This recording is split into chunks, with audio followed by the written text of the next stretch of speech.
There are two countries in the continent of Africa which are theoretically named the same thing. The Democratic Republic of the Congo, the larger country at the east of the Congo River, and the Republic of the Congo, located at the west. Both are completely different countries, but speak the same language as the lingua franca and borrow the same common name. In order to differentiate the two, the larger country is often called DR Congo or jokingly Dr. Congo, or also Congo Kinshasa, named after its capital. The smaller one is referred to as Congo Brazzaville, Congo Republic, or just Congo.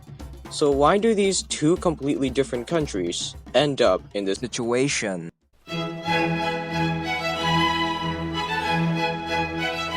Today's Congo region was inhabited by Bantu-speaking tribesmen 3,000 years ago. Several kingdoms were established on the Congo Basin, but most notably for us, the Kingdom of Congo. Many other kingdoms have also existed in the region, including the Ngoyo and Kakongo. In the middle of the 19th century, or somewhere between the late 1850s to the early 1860s, the Kingdom of Congo began to function as a vassal state of Portugal. In 1879, King Leopold II of Belgium established the International Association of the Congo in order to boost his interests in the Congo region. It was headquartered in the town of Boma, which is currently in the Democratic Republic, close to the border with Angola.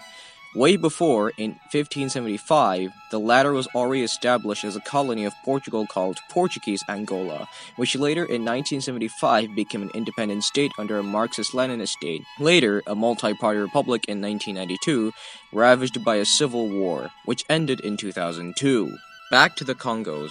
Portugal dissolved the Congolese monarchy in 1914 and conquered a small part of the Congo region, now being the Angolan exclave of Cabinda, almost blocking the Democratic Republic's access to the sea. But the country still has a tiny coastline along the Atlantic Ocean. French Congo was already established in 1882, taking all of what is now the Republic of the Congo, and the remains were given to the Congo Free State in 1885. Now technically, even if it was ran by Belgium's King Leopold II, it was not a Belgian colony and acted as a private property of the Belgian king. It was able to gain the territory after the Berlin Conference, therefore scrambling the entire continent of Africa to European powers. It was technically an independent state and a personal union with King Leopold. The city of Kinshasa's former name, Leopoldville, was given to honor the king. However, King Leopold's regime in the Congo Free State gradually turned into a nightmare. The demand for rubber exploded during the 1890s, with forced labor allowing cheaper exporting of the material. Anyone who refused to work in the industry were to suffer for the rest of their lives. Clearly, something had to be done about this. Because of all these atrocities, the Kingdom of Belgium had to fully annex the Congo Free State in 1908 after facing pressure from the international community. The colony of Belgian Congo was established subsequently. Both Congos were freed in the year 1960, with both adopting the exact same name. Right after the bigger Congo's independence, the country went under a half-decade-long crisis, taking over 100,000 lives.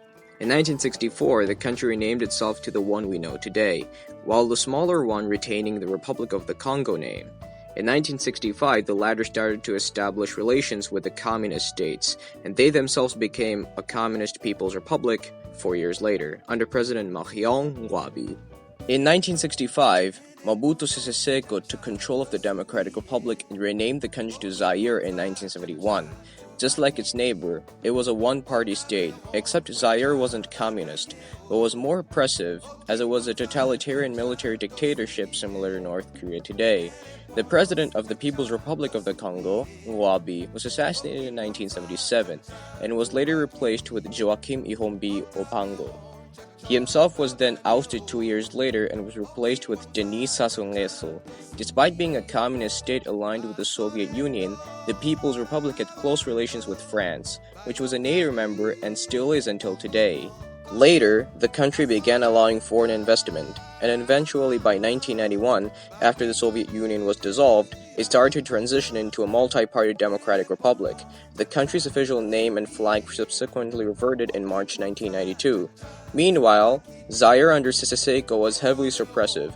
Economic mismanagement and corruption heavily crippled the country, and Seiko later had to reform the country in 1990, but as the eastern part began to destabilize as a result of a genocide in neighboring Rwanda, this man named Laurent Désiré Kabila, head of the Alliance of Democratic Forces for the Liberation of Congo, launched a rebellion against Seiko, leading to the First Congo War in 1996. After Kabila's victory the following year, the country's name was reverted back to the Democratic Republic of the Congo. However, a year later, the country faced another civil war, lasting until 2003. Kabila was assassinated in 2001 during the war, leading to his son, Joseph Kabila, ascending as president and keeping his position until January 2019. A political conflict between President Pascal Lissouba and former President Nguesso began in the Republic of the Congo in 1997, with opponents accusing Lissouba for rigging the 1992 election. So Nguesso became president again and rebels fought against Lissouba in the civil war, which began in the same year, ending with the rebels' victory in 1999. So, both countries had a tough and complicated past, and despite one of them having democratic in its official name, they're one of the least democratic countries in the world. Its neighbor isn't much politically different either, as it is still run by ex-communist Nguesso as of today. This isn't the only case where two distinct countries share the same name, or should I say multiple distinct countries.